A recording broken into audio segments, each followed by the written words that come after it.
Vamos a abrir la Biblia en Marcos capítulo 9.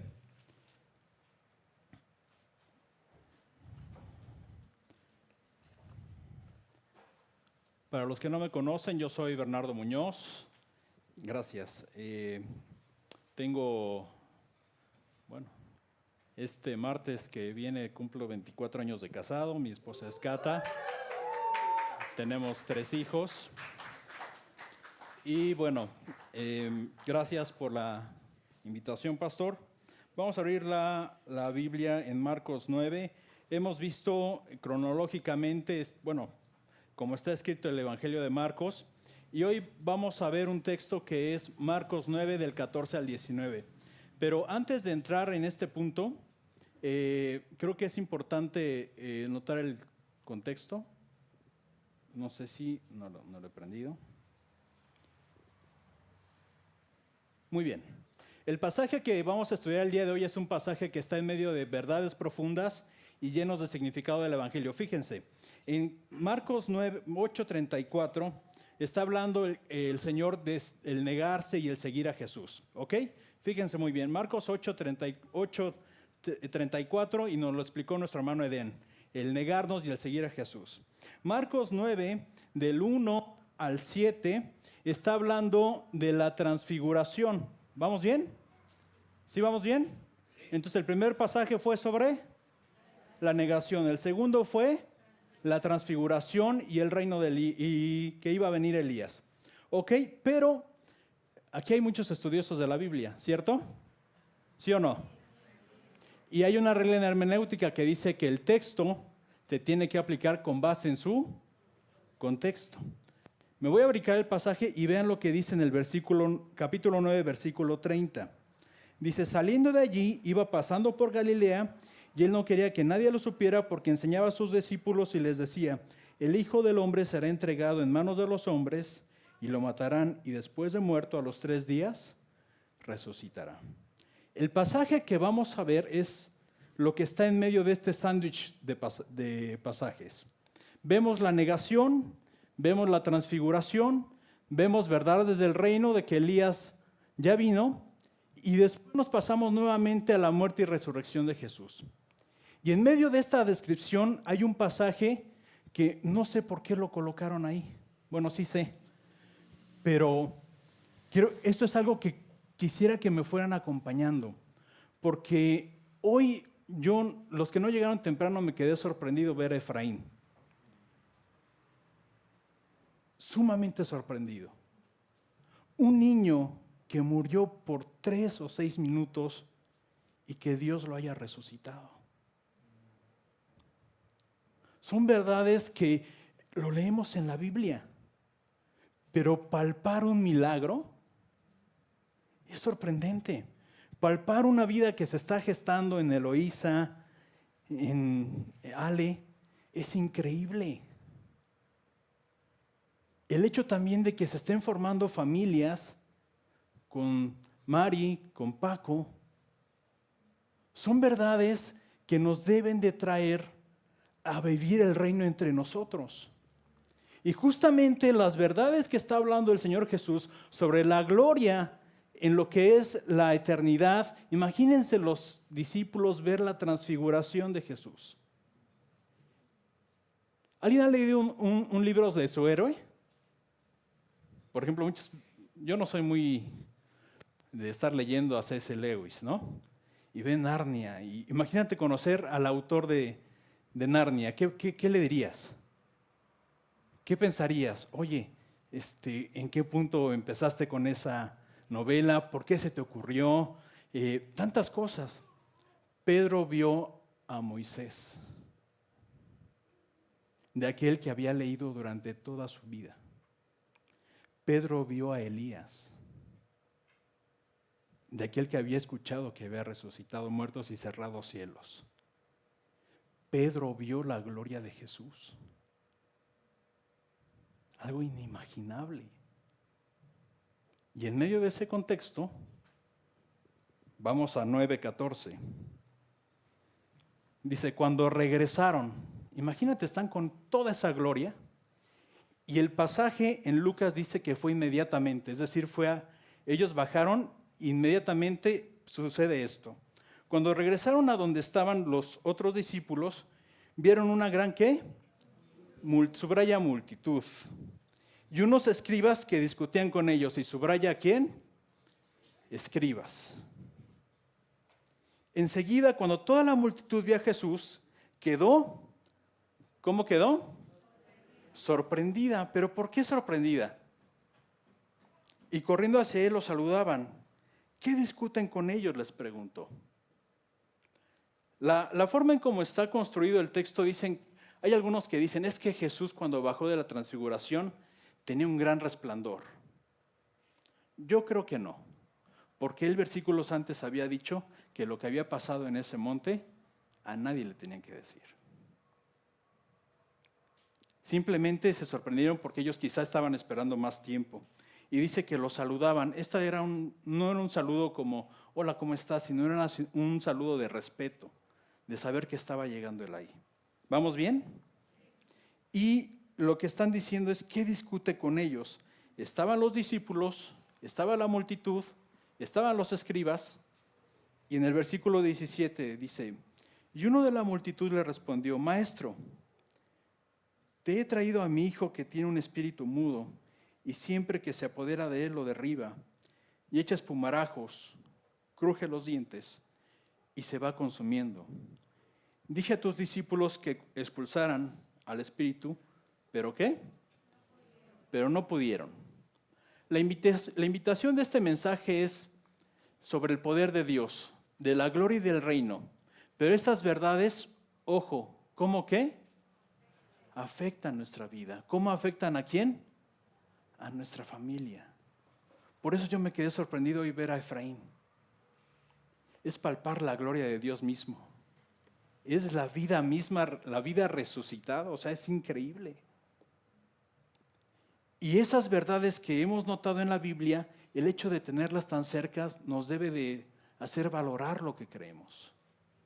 Creemos en un Dios de vivos, no de muertos. Creemos en un Dios glorioso. Creemos en un Cristo que vive y que reina para siempre, aún sobre la muerte. ¿Vamos bien? Entonces, aquí. Vamos a ver toda esta división del pasaje, pero por tiempo vamos a abreviar. Primero, el regreso, que fue lo que acabamos de leer, ya notaron todos. ¿Fue al día qué? ¿A dónde fue? ¿Al día qué? No, están dormidos, ¿verdad? ¿Cuándo fue? Al día siguiente, ¿sí? Vamos a Marcos 9:14, ¿qué dice? ¿Cuándo qué? ¿De dónde regresaron? Regresaron del monte, estaban bajando, se va a escuchar feo, pero estaban bajando del monte, ¿sí? Literalmente. Entonces, dice que ahí llega Jesús, están sus discípulos. ¿Cuántos discípulos estaban ahí? Los que estaban abajo. ¿Cuántos? 9 se habían quedado. Estaban ahí los 9 con los escribas, estaban ahí, dice que discutiendo. ¿Sí? ¿Sí o no? Sí. Me ayudan mucho si me contestan sí o no, porque entonces así sé si vamos poniendo atención. Y uno de la multitud le respondió, Maestro, te he traído a mi hijo que tiene un espíritu mudo. En pocas palabras, lo que el hombre le estaba diciendo, aparece un padre ¿con quién? Con su hijo. Hace unas 3 semanas tuve una plática con una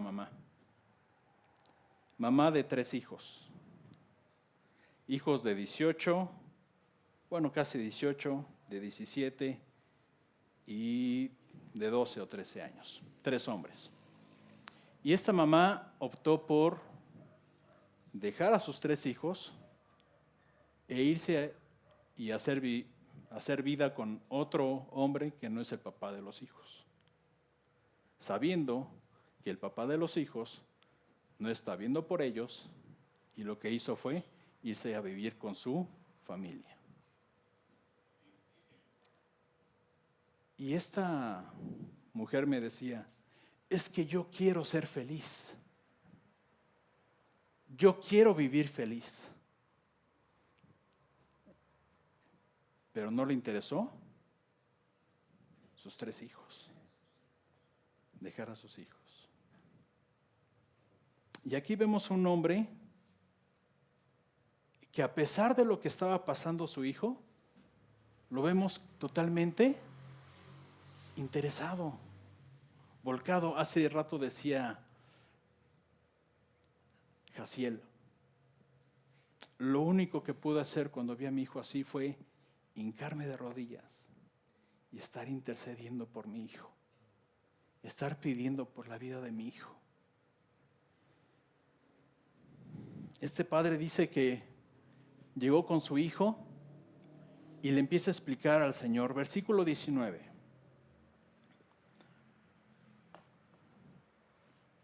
Este hombre era un hombre totalmente afligido. Quiero que notemos una parte. Vemos todo cómo es que Dios estaba con la transfiguración, con el gran poder de Dios. Vemos esta situación de que Él iba a ser muerto y resucitado, pero ahora hagan de cuenta que la escena estaba tomando todo el panorama y ahora se centra solamente en un hombre y en un hijo. Hace todo un zoom, lo va llevando poco a poco. Y entonces de todo ese Dios glorioso, ahora está interesado solamente en ¿quién? En una sola persona, en una sola familia. Pero ese Dios todo glorioso lo que hace es centrarse en una sola persona. Y lo que hace cuando Él se interesa en una persona y cuando interviene en esa vida, lo único que va a producir son cambios.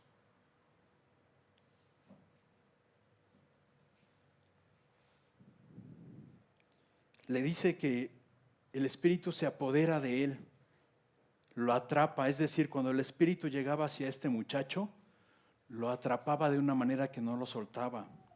Dice también que lo derriba. ¿Sí lo notan ahí? Dice en el versículo 18, siempre se apodera de él y lo derriba. Pero esa palabra en el griego es desgarradora. Porque fíjense, dicen que esa palabra se utilizaba para rasgar, para romper, para despedazar.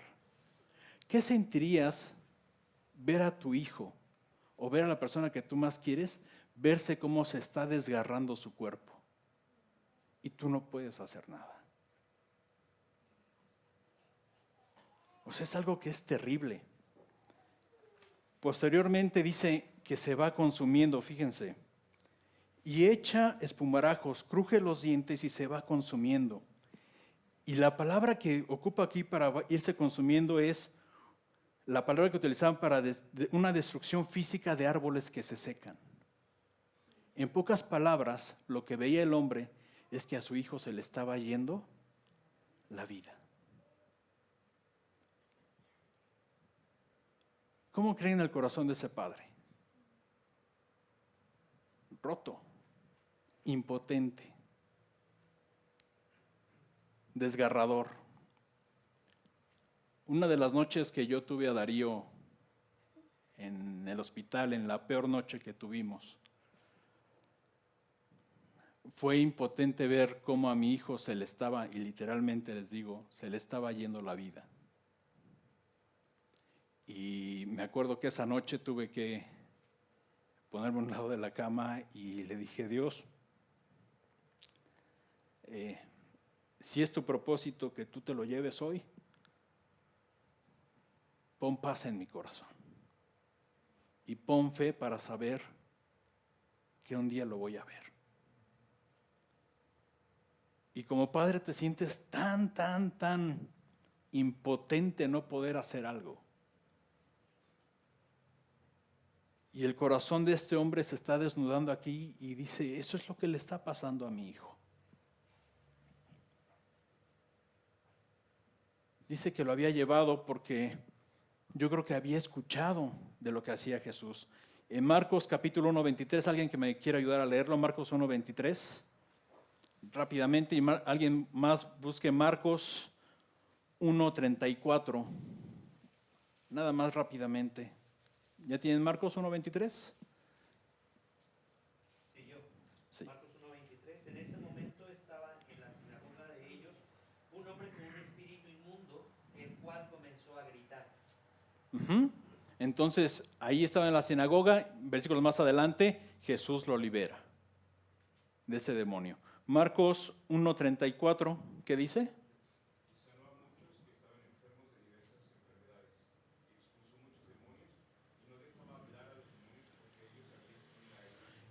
Otro texto donde se ve que Jesús estaba expulsando demonios. Entonces el Padre había escuchado que Jesús, ¿qué hacía? Expulsaba demonios. Entonces dice, pues si esto le está pasando, ¿qué voy a hacer? Pues voy con él. Ese es el corazón del Padre. Ahora, el ambiente que se estaba generando era muy tenso. Noten, ¿había un endemoniado, sí o no? Había un endemoniado. Los escribas lo estaban cuestionando a los discípulos. Los discípulos estaban confusos porque más adelante vemos que los discípulos no pudieron, ¿qué? Expulsarlo. Entonces, Pedro estaba viendo la gloria y dice, pues ¿para qué regresamos, no? En pocas palabras. Entonces era un ambiente tan lleno de confusión. Era un ambiente tan tenso. Imagínense los escribas discutiendo, tienes un endemoniado, tienes un padre afligido, tienes unos discípulos que no creyeron y tienes unos discípulos que están confundidos. Y en medio de toda esa situación hay uno que es Señor y que es Dios. Hay circunstancias por las que podemos pasar y hay circunstancias que no podemos comprender. Pero debemos de confiar que el que está en medio de eso es un Señor y es un Dios. Y que el propósito se va a cumplir en tu vida desde ahora y para siempre. Esa es nuestra confianza. Y en medio de todo ese borlote que está teniendo, Jesús está ahí en medio. Y el versículo 19 es increíble.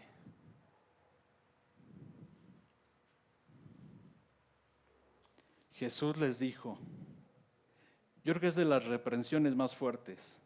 Oh generación, ¿qué? Incrédula. Vamos a ponernos de pie y vamos a leer ese texto, porque algunos me están diciendo que sí, o se están durmiendo, no sé. Marcos 9:19, ¿qué dice? Todo el versículo, 1, 2, 3.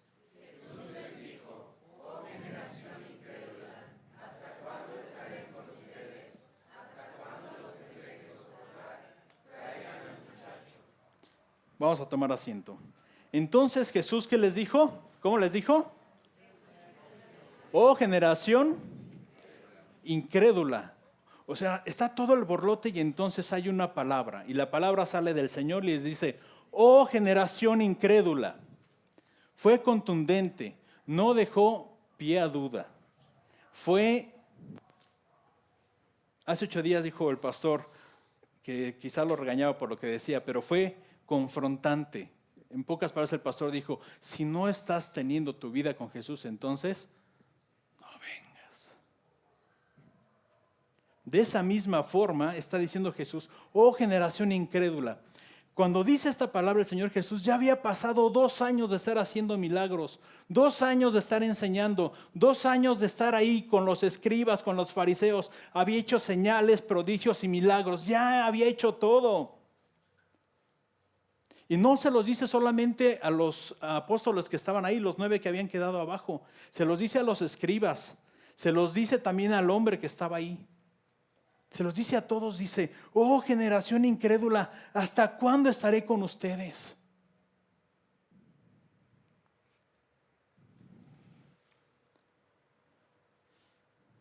Esta palabra hasta cuándo esté con ustedes en el griego expresa la idea de un cansancio ya temporal, es decir, ya estaba en pocas palabras, no digo que harto, porque Jesús no pecó, ¿no?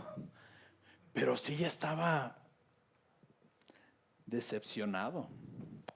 Ya pasé 2 años enseñando, ya les dije, ya hice señales, ya convertí el agua en vino, ya resucité muertos, ¿qué más quieren?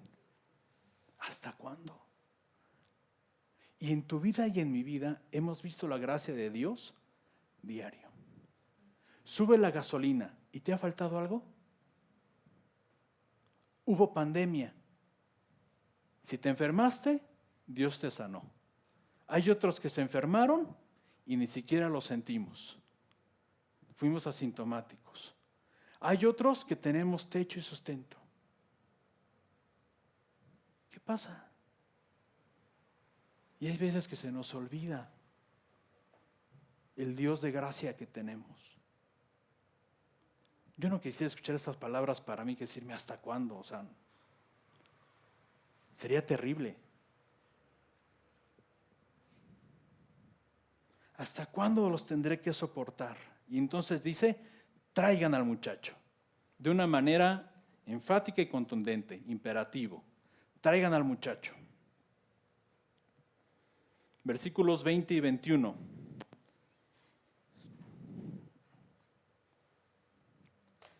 Fíjense, y lo llevaron ante él. Cuando el espíritu vio a Jesús, al instante sacudió con violencia al muchacho y éste cayendo a tierra se revolcaba, echando espumarajos. Jesús preguntó al padre, ¿cuánto tiempo hace que le sucede esto? ¿Inmediatamente lo sanó? No. O sea, es decir, el demonio vio a Jesús y ¿qué pasó? Estaba ahí haciendo el show. Estaba como convulsionándose y crujiendo los dientes. Y Jesús, en lugar de tomar la atención al demonio, ¿qué hizo? Ni lo peló. Le dice al padre, ¿desde cuándo le sucede esto? ¿Cuánto tiempo hace que le sucede esto? Y todavía el padre empieza a explicar. Desde su niñez, y el demonio ahí, haciendo el show. Y Jesús, tomando atención al padre. Desde su niñez respondió. Muchas veces ese espíritu lo ha echado ¿en dónde? En el fuego y también en el agua para destruirlo. En pocas palabras le estaba diciendo que el diablo quería matar o acabar la vida del hijo.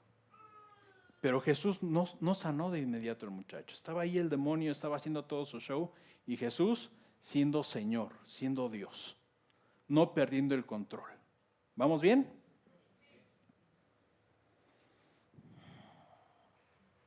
En versículo 22, nos tenemos que ir muy rápido para entrar. Vamos a entrar a la médula del pasaje. Muchas veces ese espíritu lo ha echado en el fuego y también en el agua para destruirlo. Pero si tú puedes hacer algo, ten misericordia de nosotros y ¿qué? Y ayúdanos. Pero si tú puedes hacer algo, ten misericordia de nosotros y ¿qué? Y ayúdanos. La forma en cómo está escrito esto, estaba estudiando y me sorprendió mucho porque dicen que el padre ya estaba pasando por una crisis de fe.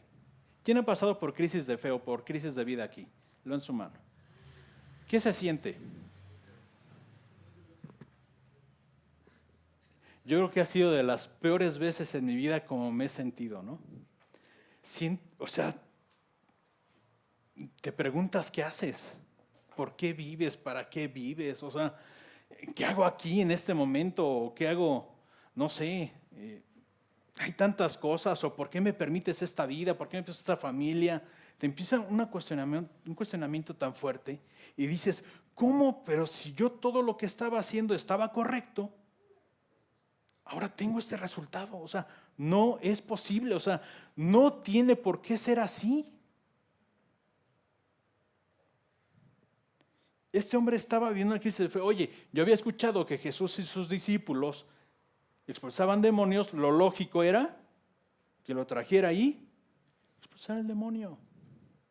Pero no pasó eso. Entonces el padre está en una crisis y esas crisis son de las mejores porque te llevan a humillarte, a acercarte con Dios, ver ciertamente lo que estabas haciendo mal, pero vas a salir muchísimo más fortalecido en Dios de lo que uno mismo piensa.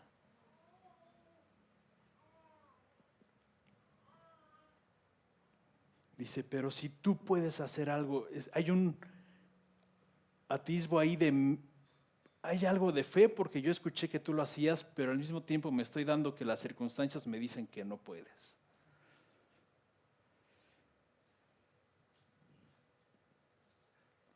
Ten misericordia de nosotros y ¿qué? Y ayúdanos. Ten misericordia de nosotros y si tú estás pasando por esta crisis de fe, esas son las dos palabras que tienes que invocar. 1, ¿qué? Misericordia. Y número 2, ayuda. No tomes decisiones. Apela a la misericordia de Dios. Y ya que estés fortalecido con la ayuda, entonces toma decisiones. Ten misericordia.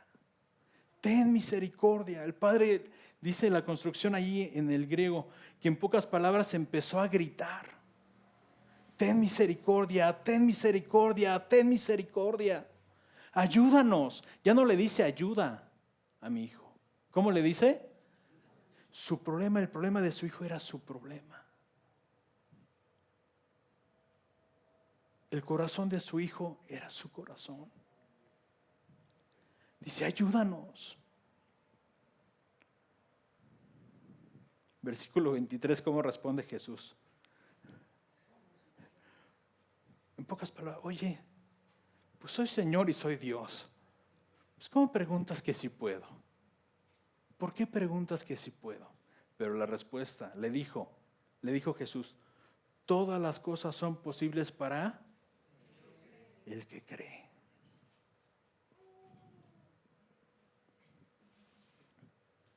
Subraya eso. Al instante el padre del muchacho gritó y dijo, ¿cómo dijo?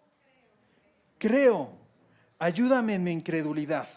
Cuando Jesús vio que la gente corrió a unirse, se reprendió al espíritu inmundo, diciéndole, pero fíjense, la escena estaba en que el demonio seguía haciendo su show y todo ese texto que acabamos de leer está teniendo la conversión Jesús con el Padre.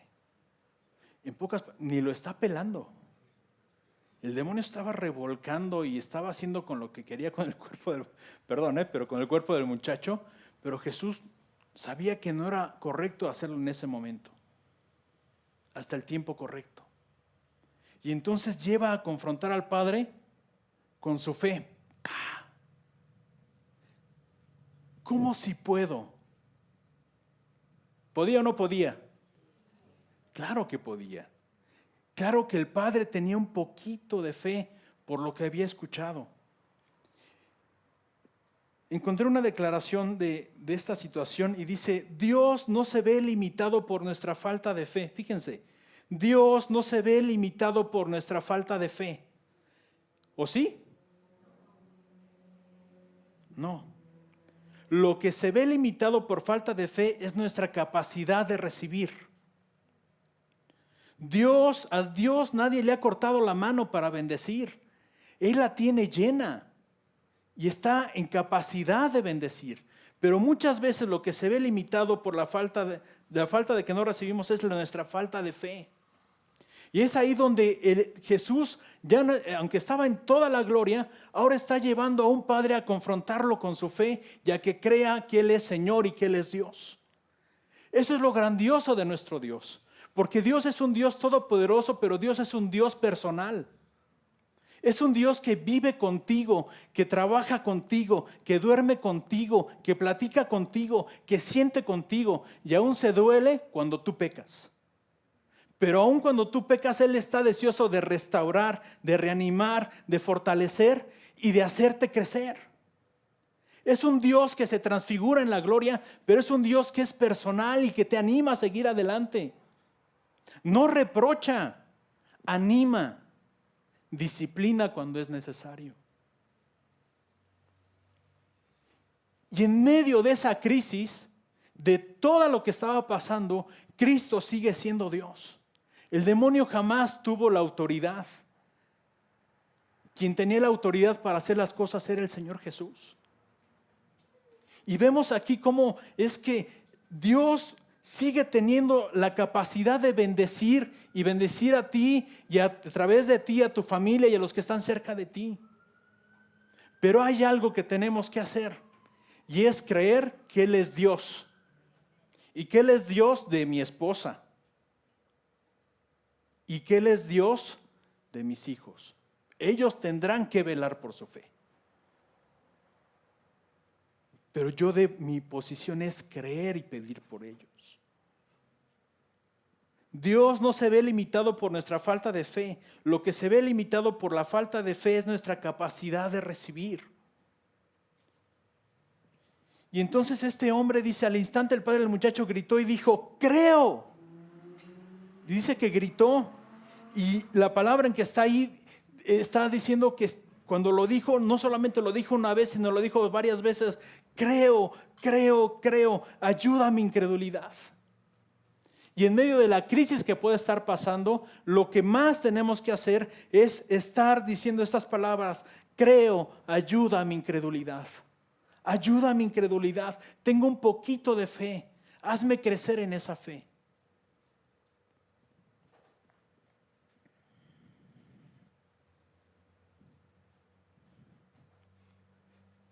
¿Vamos bien? Por eso le puse esto, el poder y la duda. El poder está totalmente abierto, pero hay veces que yo dudo. Hay veces que no creo.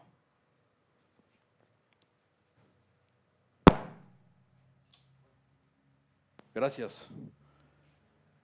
Hay forma en que cuando uno pasa cierto tiempo, estaba orando, tuvimos que hacer una oración mi familia y yo ayer por la mañana. Y yo le decía a Dios, Dios, este año ha sido un alta y baja de emociones, parece montaña rusa. Hay veces que estoy tan cerca de ti, me siento en paz, pero hay veces que me siento tan alejado de ti y siento que no haces nada y no veo cómo obras.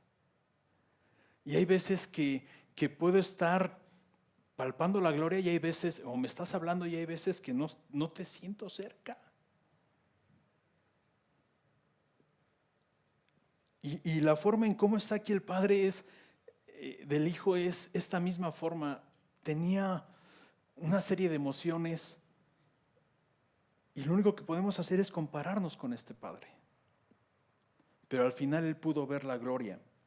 Dice en el versículo 25, cuando Jesús vio que la gente corría a reunirse, reprendió al espíritu inmundo diciéndole, espíritu mudo y sordo, yo te ordeno, sal de él y no vuelvas a entrar a él.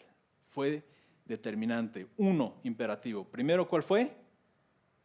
Sal. Y después, no entras. Sencillo. Y no tuvo que hacer mucha faramaya. Estaba ahí todavía siguiendo revolcándose y dijo, sal y no entres. Después de gritar y de sacudirlo con terribles convulsiones, el espíritu salió y el muchacho quedó como ¿qué? Como muerto, tanto que la mayoría de ellos decían, está muerto. Pero Jesús, tomándolo de la mano, lo levantó y se puso en pie. En Lucas es muy bello como dice, y se lo devolvió. Y eso fue lo que pasó contigo, Jaciel. Y te lo devolvió. Y muchas veces cuando uno está con estas crisis, nos vuelve la fe, nos vuelve en sí.